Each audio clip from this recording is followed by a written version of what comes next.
Sir, you're on mute. If prey species get extinct, then predator may also get extinct. If prey species get extinct, then predator species may also get extinct. So the predators are most prudent म्हणजे important, खूप important आहेत predator.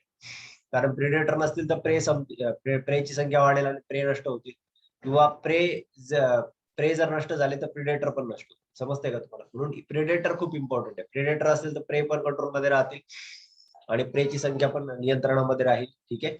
आणि जर प्रे जर नष्ट झाले तर प्रेडेटर पण नष्ट होणार. त्यामुळे प्रेडेटर खूप इम्पॉर्टंट आहेत पॉप्युलेशन मध्ये, हे लक्षात घ्या.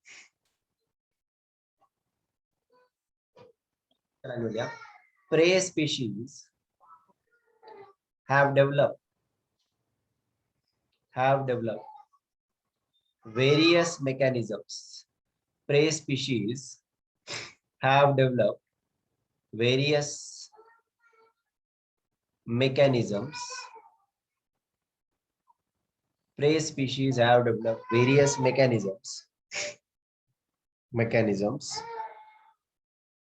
Just a minute.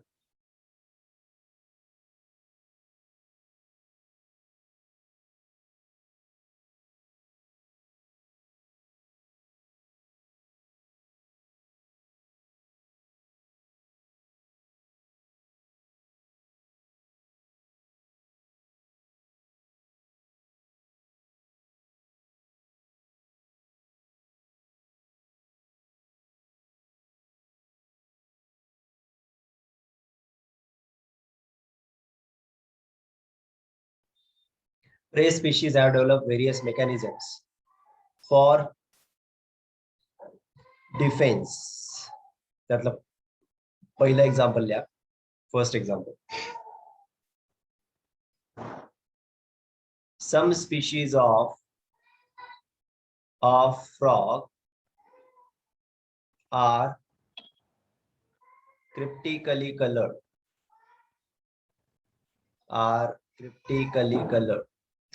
Some species of frog are cryptically colored, camouflaged. Some species of frog are cryptically colored, camouflaged.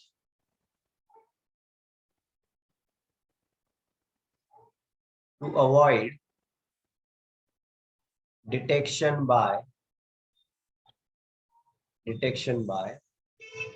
predator. बघा, काही स्पीशीज आहेत ना फ्रॉगच्या, बघा त्या हायला नावाचा फ्रॉग आहे, छोटासा फ्रॉग असतो हायला नावाचा. तो ना ग्रीन कलर वाला फ्रॉग असतो.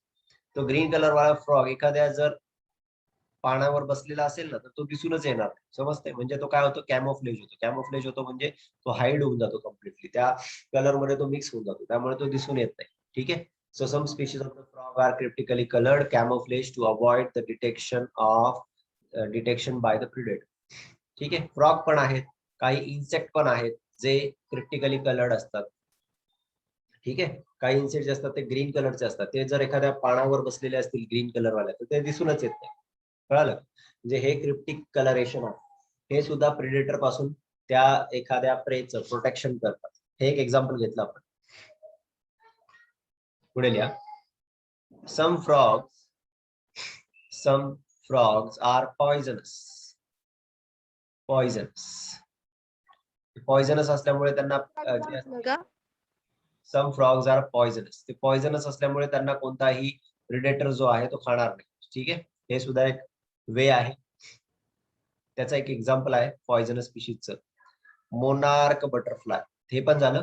दुसरं एक एक्झाम्पल घेऊ आपण. सम फ्रॉग्स आर पॉइझनस. पुढे आणखी एक एक्झाम्पल घ्या. दुसरा आणखी एक example, monarch butterfly. Monarch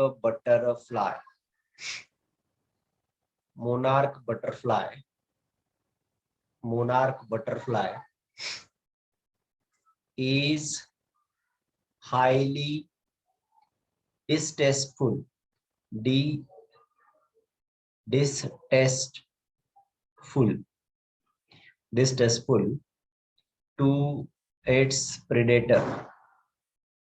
To its predator. हे जे मोनार बटरफ्लाय असतात ना, हे हायली कलर्ड बटरफ्लाय असतात. यांना कोण खातात? यांना बर्ड्स खात असतात. पण बर्डने जर यांना खाल्लं तर हे मोनार बटरफ्लाय जे असतात ना, हे इतके डिस्टेस्टफुल असतात की ते बर्ड जे असतात ना, ते त्याची उलटी करून टाकतात. आणि पुन्हा ते बर्ड जे असतील ना, ते कधी मोनार बटरफ्लायला खाणार नाही. समजतंय? मोनार बटरफ्लाय एवढे हायली डिस्टेस्टफुल का झाले? कारण मोनार बटरफ्लाय ज्यावेळेस वाढत असतात ना, म्हणजे ज्यावेळेस ते लार्वाच्या स्टेजमध्ये असतात, लार्वाच्या स्टेजमध्ये असतात किंवा वर्मच्या स्टेजमध्ये असतात, त्यावेळेस ते एका वीड प्लांटवर ग्रो करतात. एका वीड प्लांटवर ते ग्रो करतात. आणि ती जी वीड आहे ना, मिल्क वीड म्हणतात त्याला, त्या मिल्क वीड मध्ये असलेले जे काही पॉयझनस सबस्टन्स असतात त्याच्या पानांना ते खातात. आणि ते पॉयझनस सबस्टन्स जे असतात ते मोनार बटरफ्लायच्या ग्लँड मध्ये स्टोअर झाले असतात. म्हणून लिहा, monarch butterfly is highly distressful its predator. predator bird during caterpillar stage. During caterpillar stage, this butterfly feeds on poisonous weed. त्या वीडला म्हणतो आपण मिल्क वीड. मिल्क वीडी प्लांट असते, त्या प्लांटवर हे मोनार बटरफ्लाय फीड करतात. आणि त्यामुळे त्यांचे जे कॅटरपिलर असतात ना, त्या कॅटरपिलरची जी ग्लँड असते त्या ग्लँडमध्ये पॉयझनस सबस्टन्स स्टोअर होतात.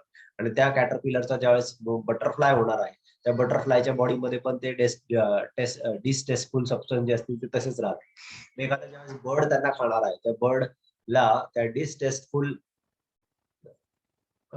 सबस्टन्समुळे त्या बर्डला त्याची वॉमिटिंग होईल आणि ते बर्ड पुन्हा कधीही त्या बटरफ्लायला खाणार नाही. सो मोनार बटरफ्लायकडे हे एक मेकॅनिझम आहे यश, आणि या मेकॅनिझमद्वारे ते स्वतःचं प्रोटेक्शन करतात. ठीक आहे, नेक्स्ट लाईनवर लिहा चौथा point. For plants herbivorous. For plants herbivorous are predators. Plant साठीचे प्रिडेटर कोण आहेत? herbivorous. For plants herbivorous are predators. Nearly म्हणजे प्लांटला कोण खातात? हर्बिवोरस खातात. ठीक आहे, प्रिडेशन हा टॉपिक चालू आहे आपला, प्रिडेशन. ठीक आहे, लिहा nearly 25%, nearly 25% of all insects are feeding on plant. समजतंय का? प्लांट वर जवळजवळ जेवढे इन्सेक्ट आहेत त्यापैकी जवळजवळ 25% इन्सेक्ट असतात ते प्लांटचा सॅप पितात, प्लांटला खातात. प्लांटला खाणारे जे असतात त्यांना म्हणतात फायटोफॅगस. लक्षात ठेवा हा वर्ड एनसीईआरटी मध्ये दिलाय. काय म्हणणार तुम्ही याला? फायटोफॅगस. म्हणजे हे सुद्धा प्लांटचे प्रिडेटर झाले. कळालं तुम्हाला? हे जे इन्सेक्ट्स आहेत ना, जे प्लांटला खातात ते प्लांटचे प्रिडेटर झाले, त्यांना बोलता तुम्ही फायटोफॅगस. फायटोफॅगस.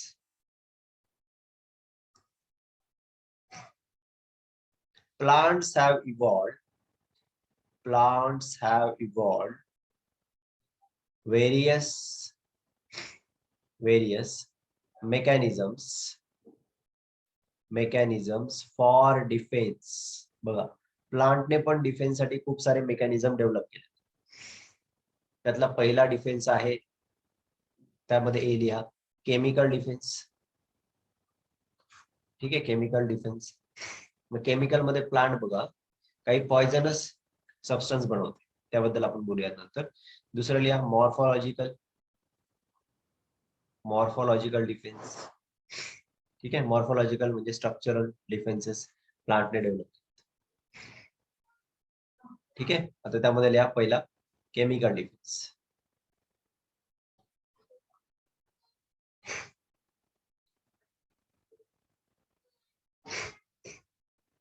कॅलोट्रॉपिस. कॅलोट्रॉपिस एक प्रकारची मिल्क वीड आहे. काय आहे? ही एक प्रकारची वीड आहे, त्याला आपण मिल्क वीडच म्हणतात. ही जी कॅलोट्रॉपिस आहे ना, प्रोड्युसेस कार्डियाक ग्लायकोसाइड. ग्लायकोसाइड एक प्रकारचं केमिकल आहे, ठीक आहे. हे काय बनवतात? Cardiac glycoside. So browsing animals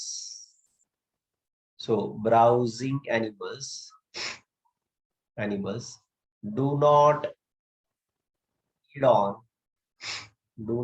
on कॅलोट्रॉपिस. कळतंय का? कॅलोट्रॉपिसला ब्राउझिंग अॅनिमल्स जे असतात ते खात नाहीत.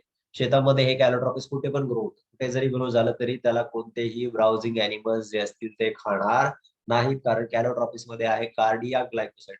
याचं मिनिंग समजून घ्या. कार्डियाक ग्लायकोसाइड जे असतं ना, हे सपोज या प्लांटला एखाद्या ब्राउझिंग अॅनिमलने खाल्लं तर त्याला हार्ट अटॅक येऊन ते अॅनिमल मरू शकतो. कार्डियाक ग्लायकोसाइड जे असतात ना, ते आफ्रिकन लोक, जे आदिवासी लोक असतात, ते त्यांच्या भाल्याला लावतात किंवा त्याचा जो बाण असतो ना, त्या बाणाच्या पुढच्या टोकाला लावतात हे कार्डियाक ग्लायकोसाइड. आणि हे जर एखाद्या अॅनिमलला मारला तो बाण, तो अॅनिमल जो असेल थोडा वेळ पळेल आणि त्याला त्याच्या हार्टच्या ऍक्टिव्हिटी ज्या असतील त्या स्टॉप होतील आणि तो मरून जाईल. कळतंय का? जे कार्डियाक ग्लायकोसाइड जे असतात ते ब्राउझिंग हे त्या प्लांटमध्ये कॅलोट्रॉपिस मध्ये प्रेझेंट आहे, त्यामुळे ब्राउझिंग अॅनिमल्स त्याला खाऊ शकत नाही.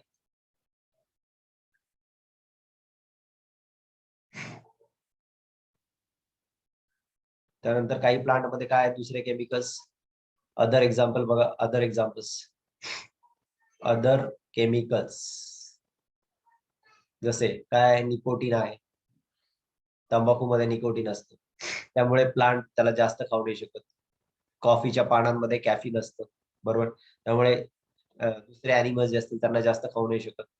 क्योनिन नावाचा सबस्टन्स आहे. ओके. ओपीएम आहे, त्याला पण अॅनिमल्स खाऊ नाही शकणार. ओपीएम मुळे काय होईल तर नशा होऊ शकते त्या अॅनिमलला, त्यामुळे ते जास्त त्याला खाणार नाही. स्ट्रिक्नाइन आहे, हे सर्व केमिकल्स, हे सर्व एक्झाम्पल्स. STRYCHNINE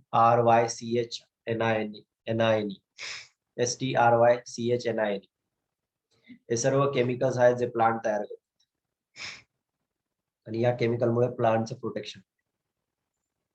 ठीक आहे. आता दुसरं एक्झाम्पल काय घेतलं तुम्ही? मॉर्फॉलॉजिकल.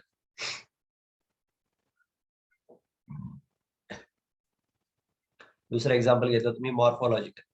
मॉर्फॉलॉजिकल लिहा, केमिकलच्या वरती खाली लिहा. आता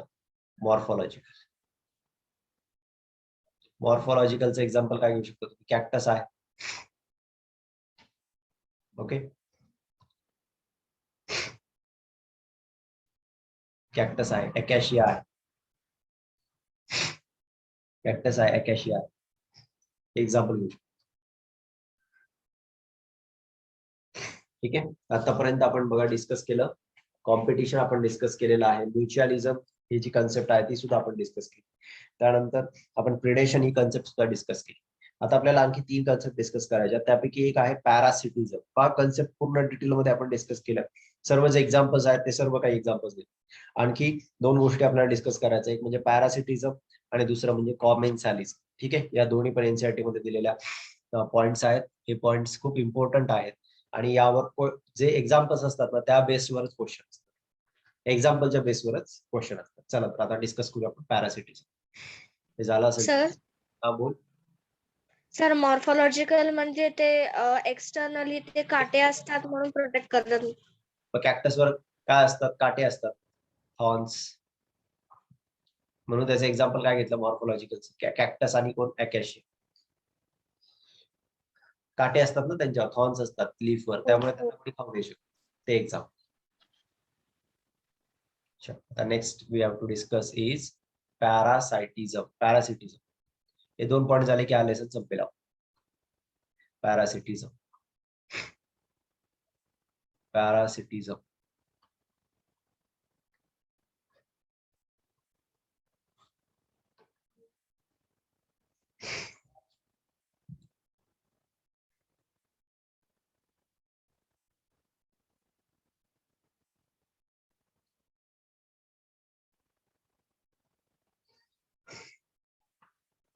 लिहा.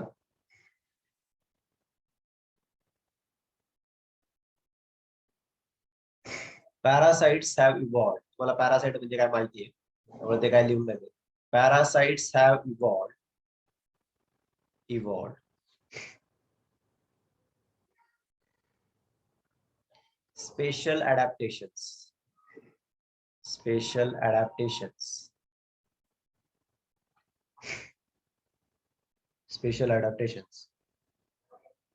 such as loss of unnecessary sense organs. बघा तुम्ही प्लॅटीहेल्मिंथिस आहे ना, प्लॅटीहेल्मिंथिस मध्ये टेपवर्म वगैरे येतात बरोबर, फ्लॅटवर्म येतात, त्यामध्ये टेपवर्म आहे फ्लॅटवर्म मध्ये बरोबर. फॅसिओला नावाचा एक फ्लॅटवर्म आहे, फॅसिओला, ज्याला लिव्हर फ्लूक म्हणतात. तो लिव्हरला, शिपच्या लिव्हरला नाही का होल पाडतो, तो फॅसिओला आहे. हे जे असतात ना हे अॅनिमल, यांच्यामध्ये बघा जे पॅरासाइट असतात ना, त्या पॅरासाइट मध्ये अननेसेसरी सेन्स ऑर्गन जे असतात त्याची गरज नसते, ते लॉस करतात. ठीक आहे, ते have lost unnecessary sense organ. पुढे लिहा. presence of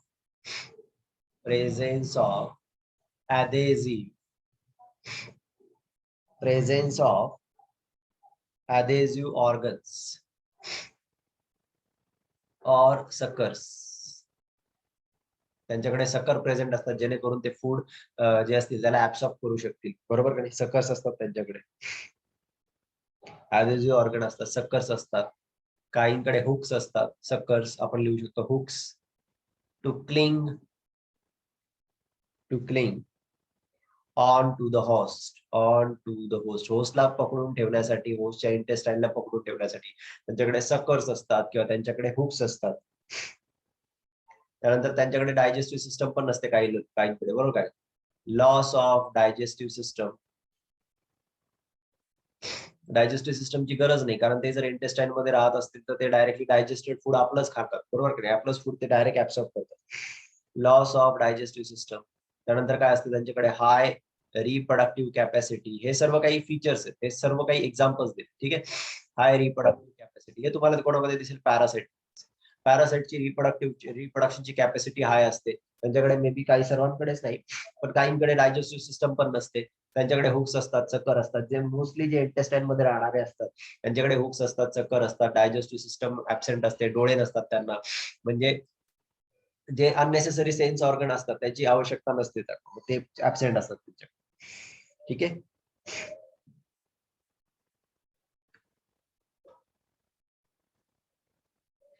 पुढे लिहा. Life cycle of parasite may involve one or more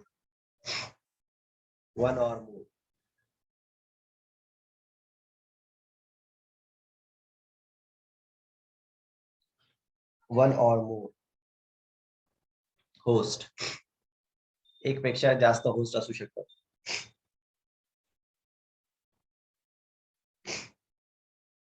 for example human liver fluke. Liver फ्लूकला म्हणतो आपण फॅसिओला. आपण हे शिकलो होतो प्लॅटफॉर्म मध्ये. ठीक आहे, human liver fluke depends on two intermediate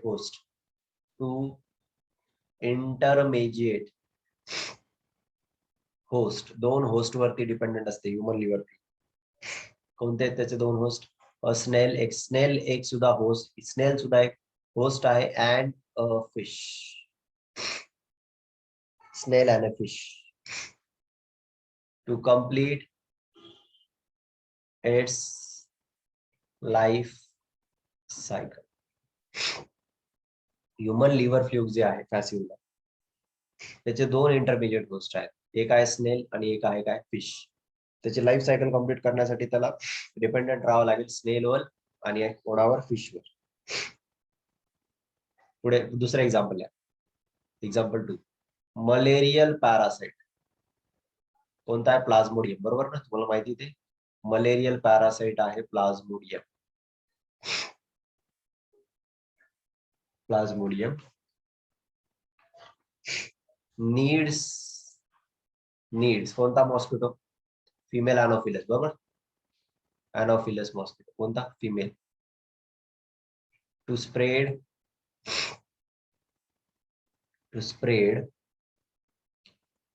to human, बरोबर. ह्युमन मध्ये स्प्रेड करण्यासाठी त्याला मॉस्किटोची आवश्यकता आहे.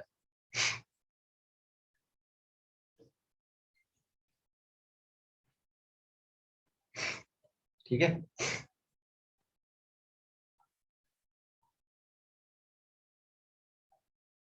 parasites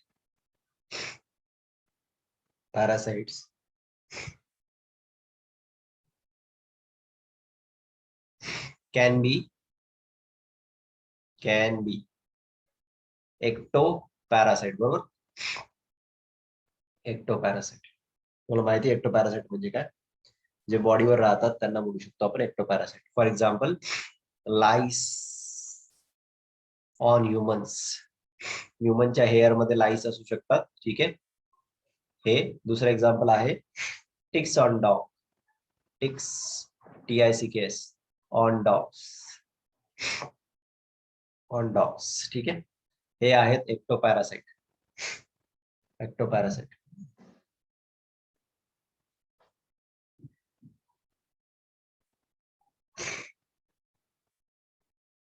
पुढे लिहा.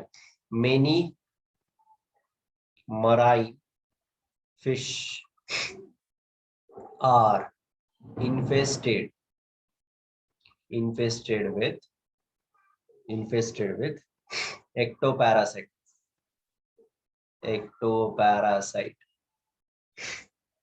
ectoparasiteचं नाव आहे copepods. Many marine fish are infested with ectoparasites. Copepods.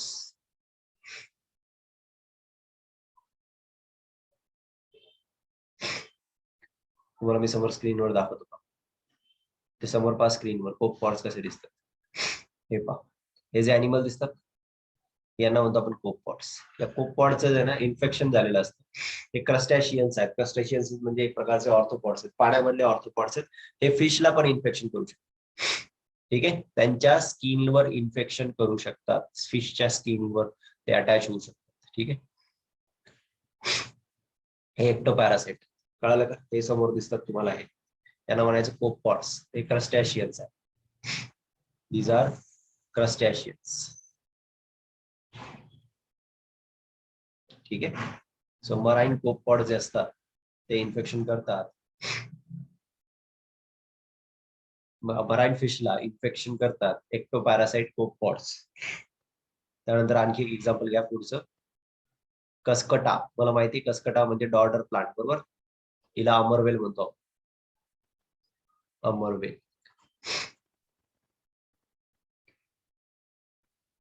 ही पण काय पॅरासाइटिक प्लांट. आहे. ठीक आहे.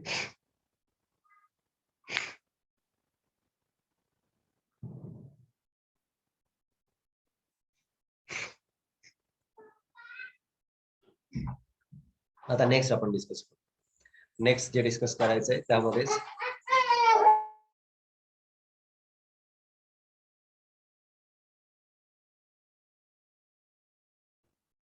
नेक्स्ट पॅरासाइट जो आहे तो आहे एंडोपॅरासाइट. लिहा. दुसऱ्या टाइपचे पॅरासाइट कोण? एंडोपॅरासाइट्स. एंडोपॅरासाइट्स बघा.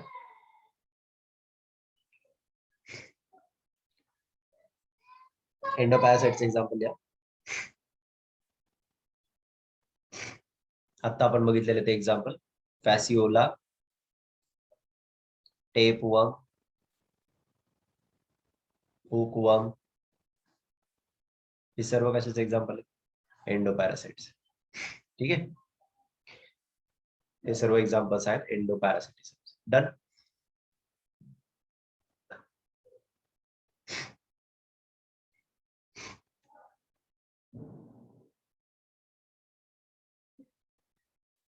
हा क्वेश्चन येऊ शकतो. मराईन फिशला एक्टोपॅरासाइट कोणते इन्फेक्शन करतात? नाव लक्षात ठेवायचं कोपॉट्स. बाकीचे तुम्हाला माहित असलेलेच आहे. ठीक आहे. आता आणखी एक इम्पॉर्टंट ज्यावर क्वेश्चन येऊ शकतो पॅरासिटिझम वर, ते आहे ब्रूड पॅरासिटिझम. एक सोशल पॅरासिटिझम असतं, त्याबद्दल बोलू आपण. तुम्ही लिहा brood parasitism. Brood parasitism.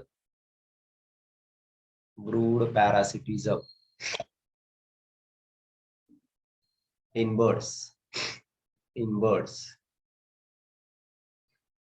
In birds.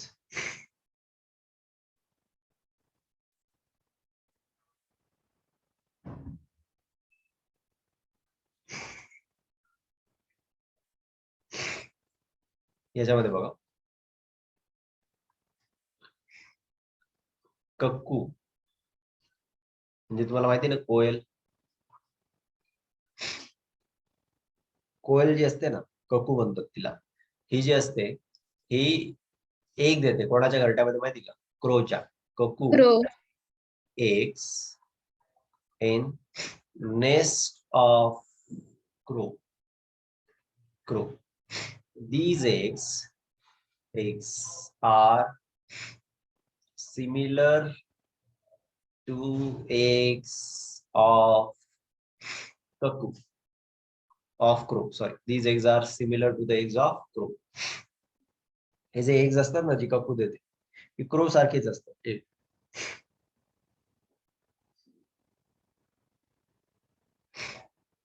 Crow during breeding season. दोघांचा ब्रीडिंग सीझन पण सेम. ठीक आहे. During breeding season. Breeding season आहे यांचा स्प्रिंग पासून समर पर्यंत. स्प्रिंग टू समर. ठीक आहे. यस, तुम्ही हे बघता ना, त्याचा आवाज ऐकता कोयलचा, त्या टाइप. इथे बघा, कक्कू काय करते? एक देते क्रोच्या घरट्यामध्ये, आणि क्रोला ते एक समजतच नाही की ते स्वतःच आहे की ते त्या कक्कूच आहे. आणि ते पिल्ल ज्यावेळेस बाहेर येतात ना, ते पिल्ल पण ते सेम त्या क्रोच्या पिल्लासारखीच दिसतात. म्हणजे सर्व काय एक प्रकारचं पॅरासिटिझम असेल. कक्कू काय करते? एक देऊन टाकते तिथे, आणि ते एकला कोण वाढवतो? क्रो वाढवतो. क्रोच त्याला त्यांच्या पिल्लांना खाऊ घालतो. तिची पिल्लं असतात ते मोठे झाल्यावर उडतात. समजतंय का? हे आहे ब्रूड पॅरासिटिझम. ब्रूड पॅरासिटिझम म्हणजे एक प्रकारचं हे आहे social parasitism. This is example of कशाचं? Social parasitism. यामध्ये काय क्रोला हार्म नाहीये, पण क्रोची एनर्जी वेस्ट जाते ना, कळते का? क्रोला याच्यामध्ये हार्म नाहीये बरं का, पण क्रोची एनर्जी बघा जाते यामध्ये. का? कारण तो दुसऱ्याची पिल्ल वाढवतो. बरोबर का? मग कोयल जी आहे, त्या कोयलने त्या क्रोचा इथे ऍज अ होस्ट म्हणून वापर केला. सोशल होस्ट म्हणून त्याचा वापर. कळतंय का? एक्झाम्पल आहे ब्रूड पॅरासिटिझम. त्याला म्हणतात brood parasitism. BROOD. Sir during breeding season नंतर काय लिहायचं? हे स्प्रिंग पासून समर पर्यंत त्यांचं ब्रीडिंग सीझन असतं. उन्हाळ्याचा सुरुवात जी असते ना, तो स्प्रिंग वाला पिरियड, ज्यावेळेस झाडांना नवीन पानं येतात, तो वाला सीझन. स्प्रिंग पासून समर वाला जो सीझन असतो, तो त्यांचा ब्रीडिंग सीझन आहे, क्रोचा आणि कक्कूचा. ठीक आहे. आता नेक्स्ट पॉइंट आपल्याला डिस्कस करायचं आहे. ते पॅरासिटिझम कम्प्लीट झालं. ठीक आहे. हे लक्षात ठेवा, brood parasitism it is a kind of social parasitism. Ectoparasite असतात, एंडोपॅरासाइट असतात. पॅरासाइटने होस्ट मध्ये राहण्यासाठी किंवा होस्टवर राहण्यासाठी काही स्वतःमध्ये अडॅप्टेशन्स केलेले आहेत. आता लास्ट पॉइंट आहे या लेसनचा, तो आहे कॉमेन्सॅलिझम. कॉमेन्सॅलिझमला आपण काय डिस्कस करतो? कसं करतो हा रिलेशनशिप? ज्यावेळेस दोन आहेत आणि दोघांपैकी एकाला बेनिफिट होतो आणि दुसरा जो असतो ना, तो न्यूट्रल असतो, त्यावेळेस त्याला म्हणतात कॉमेन्सॅलिझम. लिहा, in this interaction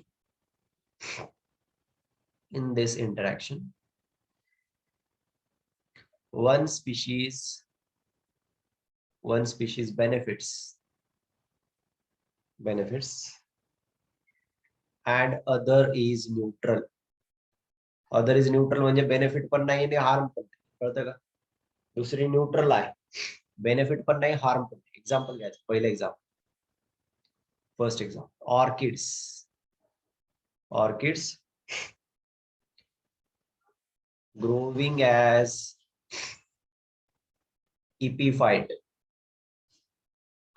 growing as epiphyte on a mango branch, growing on a mango branch. दूसरा example, barnacles growing on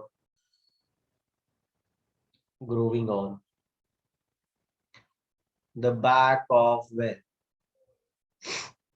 the back of well.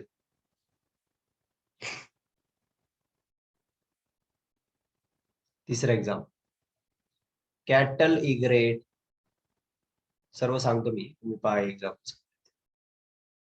Cattle egret, screen दिसते का रे समोर? हो सर. अँड ग्रेझिंग कॅटल, याचे खूप सारे एक्झाम्पल देते ती. Grazing cattle, grazing cattle. बघा मी सांगतो तुम्हाला एक्झाम्पल. पहिलं एक्झाम्पल बघा काय दिलं, ऑर्किडचं एक्झाम्पल दिलं. ऑर्किड हे कसे प्लांट असतात माहिती का? ऑर्किड जे असतात ते दुसऱ्या झाडाचा फक्त आधार घेतात, फक्त सपोर्ट घेतात. सपोज आता ही ब्रांच, ठीक आहे, मँगोची ब्रांच किंवा कोणत्या ट्रीची ब्रांच आहे, या ब्रांचवर कोण ग्रो होत आहे? ऑर्किड. ऑर्किडचे जे असतात ना, त्याचे रूट जे असतात ना, ऑर्किडचे स्पेशलाइज टाईपचे रूट असतात, हायग्रोस्कोपिक रूट असतात ऑर्किडचे. हे काय करतात ऑर्किड दुसऱ्या झाडाच्या ब्रांचचा फक्त सपोर्ट घेतात, ठीक आहे. दुसऱ्या झाडाच्या ब्रांचचा फक्त काय घेतात? सपोर्ट घेतात. हे ऑर्किडचे लीफ. ऑर्किड दुसऱ्या झाडाच्या ब्रांचचा फक्त सपोर्ट घेतात, तर त्याचे रूट आहेत. हे जे रूट असतात ना, हवेमधला मॉइश्चर ऍब्सॉर्ब करतात. ऑर्किडचे रूट इपिफायटिक आहेत. इपिफायटिक म्हणजे काय? इपी म्हणजे अप, फाईट म्हणजे काय? प्लांट. दुसऱ्या प्लांटवर फक्त ते ग्रो होतात, म्हणजे काय? दुसऱ्या प्लांटचा फक्त सपोर्ट घेतात. या मँगोच्या ब्रांचचा ते फक्त सपोर्ट घेतात. मँगोच्या ब्रांच मध्ये त्यांनी काय त्यांचे रूट पेनेट्रेट केलेले नाही. तर हे ऑर्किडचे जे रूट असतात ना, हे रूट हवेमधला मॉइश्चर घेतात. बघा लक्षात घ्या, ते हवेमधला मॉइश्चर घेतात. हवेमधला मॉइश्चर घेतला की त्यांना पाणी मिळते, कळतंय? आणि मग यांचे लीफ जे असतात त्यांच्याकडे क्लोरोफिल आहे, त्याच्यामुळे ते फोटोसिंथेसिस पण करू शकतात. कळालं का? म्हणजे या प्लांटचा, म्हणजे मँगोच्या प्लांटचा त्याने फक्त सपोर्ट म्हणून वापर केला. मँगोच्या प्लांटला नुकसान आहे का? नाही. फायदा आहे का? नाही. फायदा पण नाही, नुकसान पण नाही. कोणाला? मँगोच्या प्लांटला. म्हणून मँगो प्लांट काय झालं? न्यूट्रल झालं. आणि ऑर्किडला काय मिळालं? त्याचा आधार मिळाला, सपोर्ट मिळाला, म्हणून ऑर्किड बेनिफिट. कळालं का तुम्हाला? अशा प्रकारचं रिलेशन, एक प्लस मध्ये आहे, एक. हा पहिला एक्झाम्पल आहे. दुसरा एक्झाम्पल, बार्नॅकल्स. याचं मी तुम्हाला किंगडम ॲनिमल यामध्ये पण दाखवला होता. बार्नॅकल्स काय असतात तुम्ही पण गुगल करू शकता. शिंपल्यां सारखे स्ट्रक्चर असतात. हे एक प्रकारचे ऑर्थोपॉड्स आहेत, बरोबर? शिंपले नाही आहेत, हे ऑर्थोपॉड्स असतात एक प्रकारचे. हे ऑर्थोपॉड्स जे असतात ते वेलच्या बॅकवर ग्रो होतात, किंवा टर्टल असतात ना, टर्टल, त्याच्यावर सुद्धा, त्याच्या बॅकवर सुद्धा ते चिटकलेले असतात. त्यानंतर हे बार्नॅकल जे असतात रॉकला सुद्धा चिटकलेले असतात. पण अॅनिमल्सच्या बॉडीला सुद्धा ते चिपकू शकतात ते बार्नॅकल्स. आता त्या अॅनिमलच्या बॉडीला ते फक्त चिटकलेत, ते त्या अॅनिमल कडनं काही न्यूट्रिशन वगैरे घेत नाही, ते फक्त त्यांच्या बॅकवर आहेत. मग तो अॅनिमल एका ठिकाणून दुसऱ्या ठिकाणी ज्यावेळेस जाईल, तो अॅनिमल ज्यावेळेस एका ठिकाणून दुसऱ्या ठिकाणी ज्यावेळेस जातोय ना, त्यावेळेस या बार्नॅकल्सला एका ठिकाणून दुसऱ्या ठिकाणी मूव्ह करता येतं. कारण हे बार्नॅकल्स जे असतात हे सिडेंटरी असतात, एकाच ठिकाणी स्थिर असतात. समजतंय का? हे बार्नॅकल बघा, बार्नॅकल याच्या पाठीवर बसलेले आहेत, म्हणजे बार्नॅकल बेनिफिट मध्ये. वेल जो आहे तो न्यूट्रल आहे, कारण वेलला नुकसान पण नाही, वेलला फायदा. तिसरं एक्झाम्पल आहे कॅटल इग्रेट आणि ग्रेझिंग कॅटल. ग्रेझिंग कॅटल म्हणजे बघा, गवत जिथे असतं ना, तिथे बघा कॅटल जे असतात, ती गाई म्हशी जे असतात तिथे चरत असतात. तिथे चरत असतात तर तिथे बगळे येतात बघा, त्याला कॅटल इग्रेट म्हणतात. ते कॅटल इग्रेट त्यांच्या पायापाशी असतात, बगळ्यांसारखे ते बर्ड्स असतात. ते त्यांच्या पायापाशी असतात. ते काय करतात, ते ज्यावेळेस अॅनिमल हालचाल करणार आहे त्यावेळेस इथले इन्सेक्ट उडणार आहे. इन्सेक्ट उडले ना, तर हे कॅटल इग्रेट काय करतात, हे बर्ड्स त्यांना खातात ते इन्सेक्ट. म्हणजे जे ग्रेझिंग अॅनिमल आहेत ते कसे न्यूट्रल आहेत, आणि कॅटल इग्रेटला काय होतं, बेनिफिट. अशा प्रकारचं जे रिलेशनशिप असतं त्यामध्ये एकाला बेनिफिट होतं आणि दुसरा न्यूट्रल असतो. याला म्हणतो आपण कॉमेन्सॅलिझम. कॉमेन्सॅलिझमचे तिन्ही एक्झाम्पल आहेत, कॅटल इग्रेट आणि ग्रेझिंग कॅटल. ग्रेझिंग कॅटल जे असतील त्यावेळेस एखाद्या गवतावर फीड करत असतील, त्यावेळेस कॅटल इग्रेट जे असतील, जे उडालेले इन्सेक्ट आहेत त्यांना फक्त खातात. कळालं? म्हणजे ग्रेझिंग अॅनिमल न्यूट्रल असतील, कॅटल इग्रेट जे असतील ते बेनिफिट मध्ये असतील. ऑर्किड